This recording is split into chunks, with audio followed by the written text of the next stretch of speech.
Վերջին օրերին սրվել են ռուս-ադրբեջանական հարաբերությունները։ Եկատերինբուրգում իրավապահների կողմից ադրբեջանցի եղբայրների սպանության համատեքստում Բաքվում ձերբակալվել է Ռուսաստանի քաղաքացիներից կազմված հանցախումբ։ Նրանց կասկածում են Իրանից թմրանյութերի տարանցման, համացանցի միջոցով թմրանյութերի տարածման եւ կիբերխարդախության մեջ։ Քաղաքագետ Արա Պողոսյանի խոսքով դիվանագիտական այս անհաշտությունը տարիների պատմություն ունի։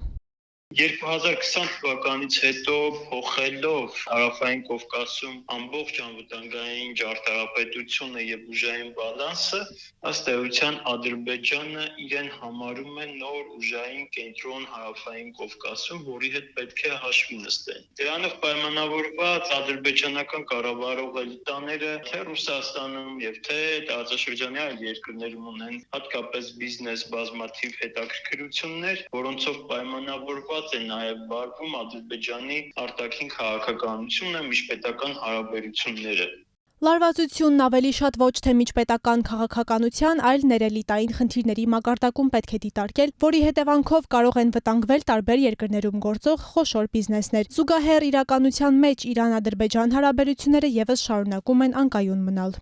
Սա ես կարծում եմ, որ շարունակվելու է։ Ցավոք սրտի ոչ Ռուսաստանը եւ ոչ էլ Իրանը այս պահին ես կարծում եմ, որ պատրաստ չեն էական գործողությունների դիմելու եւ Ադրբեջանի ախորժակը փակելու համար։ Եվ ցավոք սրտի մենք այդ նախադեպը տեսել ենք նաեւ նախկինում։ Այն հարցին, թե ինչ նպատակ է հետապնդում Ադրբեջանը տարածաշրջանի խոշոր տերությունների հետ լարված իրավիճակ ստեղծելով, Արա Պողոսյանը պատասխանում է. շահը Ռուսաստանում գործող տարբեր խմբավորումներից եւ անհատներից է ակնկալվում, որոնք ունեն տնտեսական եւ քաղաքական բավականին լուրջ ազդեցություն այդ երկրում։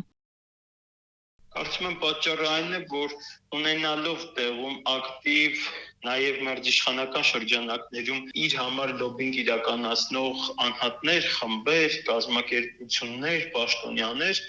մեկ անգամ չի, որ կարողացել է հարթել իր կողմից ցույց տված այսպես դիմադրությամբ Ռուսաստանին, եւ նույնը կարծում եմ հիմա դարձյալ ինչ-որ կերպ փորձելու են հարթել, բայց ստեղծելով իմիջային այնպիսի կերպար, որ Ադրբեջանը որոշող պետություն է տարածաշրջանում եւ բոլոր պետությունները այս տարածաշրջանի հետ կապված ցանկացած հարց նախ պետք է քննարկեն Ադրբեջանի հետ։ Իրանի դեպքում էլ նույն պատկերն է, նշում է քաղաքագետը եւ հավելում. Ադրբեջանը Ռուսաստանի եւ Իրանի հաշվին փորձում է ձեռք բերել փոքր տերության կարգավիճակ Հարավային Կովկասում։ Ամփոփելով ստեղծված իրադրությունը Պողոսյանը նշում է. եթե Մոսկվան եւ Թեհրանը կուլ տան այս ամենը, Բաքվի ձեռքերը ավելի կերկարեն։ Ադրբեջանը օգտագործել եւ օգտագործելու է ռուսական էլիտաների հետ իր ունեցած կապերը եւ սրանց միջոցով փորձելու է իր համար նախընտրելի լուծման հասնել։ Հարաբերությունները այլևս նախկինը չեն եւ այս պարագայում կարծում եմ գոնե Ադրբեջանի մասով չունենալով ռեալ գործիքներ, ինչպիսին ունեին նախկինում, իդեմս Հայաստանի, չունենալով ռեալ գործիքներ ազդելու Ադրբեջանի վրա ստիպված են լինելու, այսպես ասած, կուլ տալ։